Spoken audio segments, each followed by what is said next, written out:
राम जी और कृष्ण जी के भक्तों में सबसे बड़ा अंतर क्या है? अंतर तो ऐसा कुछ नहीं है, बस दो युगों ठाकुर। के दो अलग अलग प्रभु हैं। हम्म। क्या अलग है? एक तो हमने आपको जो किस्सा सुनाया कि हम हम्म। वृंदावन गए, हमारा चश्मा निकाल लिया गया, हम नाराज हुए। हमने क्या हुआ, तो हमसे बड़ा अच्छा उदाहरण दिया गया कि हमने कहा हमारे अयोध्यक बंदर बड़े अच्छे हैं, खाली प्रसाद लेते हैं। तो कहा गया कि जैसे आपके राम जी वैसे आपके अयोध्यक बंदर, जैसे हमारे श्याम जी वैसे हमारे मथुरा वृंदावन के बंदर। इसके अलावा और क्या सिमिलैरिटीज हैं? अ, देखिए, प्रेम की अगर बात आए तो दोनों स्तर पर प्रेम है। लोग, राम जी के उपासक भी राम जी से बहुत प्रेम करते हैं, कृष्ण के उपासक भी कृष्ण से बहुत प्रेम करते हैं। पर अनुपात, यदि मात्रा ज़्यादा देखी जाए, परसेंटेज, तो भगवान श्री कृष्ण के जो उपासक हैं वो ज्ञानी, ध्यानी और वैरागियों से ज़्यादा प्रेमी हैं। राम जी के ग्लैमर आपको, ग्लैमर बड़ा अच्छा है हाँ कृष्ण जी हाँ के हाँ, इर्द गिर्द। उनके प्रेमी ज्यादा उपासक हैं। क्योंकि उसका भी एक कारण आता है कि तुलसीदास जी के एक मित्र थे, और उन मित्र के सगे भैया भगवान श्री कृष्ण के भक्त थे। उनका नाम था कृष्णदास। हम्म। तो गोस्वामी तुलसीदास जी को जब ये बात पता चली कि ये वृंदावन जाके रहने लगे, तो ऐसा नहीं कि कोई द्वेष में, उन्होंने प्रेम भरी बातचीत दोनों में होने लगी। तो उन्होंने, गोस्वामी तुलसीदास जी ने उनको पत्र लिख के भेजा, कहा कमी रघुनाथ के, छोड़ी कुल की कहानी। बोले रघुनाथ जी में क्या कमी थी जो तुम सब छोड़ छाड़ के वृंदावन चले गए, वहां उनकी शरण ग्रहण कर ली। तो कृष्णदास जी ने पलट में जो पत्र लिखा उसमें ये लिखा, बोले राम जी एक पत्नी व्रती हैं। वो एक पत्नी के अलावा सबको या तो मित्र मानते हैं, सखा मानते हैं, भाई मानते हैं, शिष्य मानते हैं, आदि आदि। पत्नी तो एक ही है। पर ये हमारे ठाकुर जी, इनके यहाँ बहुत बड़ा स्लॉट है। ये सबको अपनी प्रियसी के रूप में स्वीकार कर लेते हैं, चाहे वो पुरुष हो, चाहे वो स्त्री हो, चाहे वो जानवर हो। जामवती की बेटी, जामवंत की बेटी जामवती से ब्याह किया भगवान श्री कृष्ण ने। ये लीला पुरुषोत्तम है। ये विचार नहीं करेंगे कि आप स्त्री, पुरुष, जानवर कौन हो, ये सबको अपनी पत्नी के रूप में स्वीकार कर लेते हैं। इसलिए हमने इनकी शरण ग्रहण कर ली है। बाकी अंतर तो दोनों में है नहीं, दोनों समान ही हैं। और रही बात, फिर उन्होंने एक अंत में ये बात भी कही कि गलती मेरी नहीं है कि मैं इनकी शरण में क्यों आया।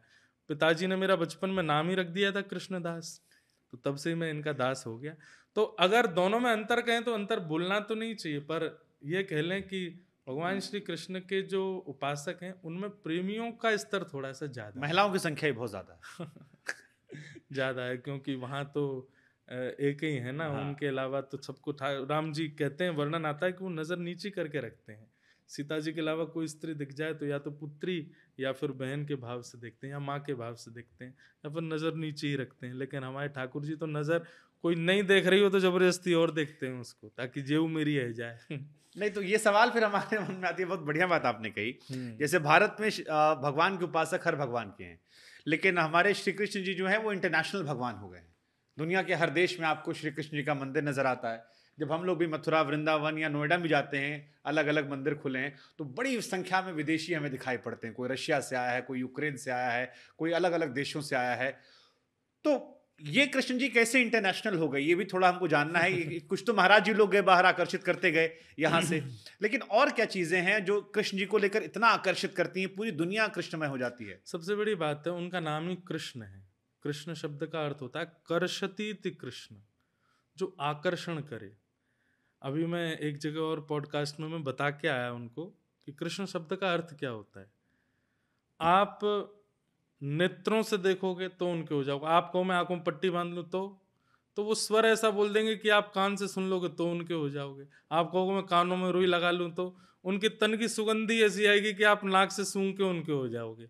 आप कहोगे मैं नाक भी बंद कर लूं तो वो आपको एक उंगली से छू भी देंगे तो भी आप उनके हो जाओगे। कर्षती कृष्ण मतलब आपकी 12 इंद्रियां हैं, आंख, नाक, कान, जीव, त्वचा, हाथ, पैर, मुख, मन, बुद्धि, सब कुछ वो कहीं से भी आपको अपना बना सकते हैं। कर्षति, इसीलिए उनका नाम कृष्ण है कि वो आकर्षण करते हैं, सबको अपनी ओर खींचते हैं।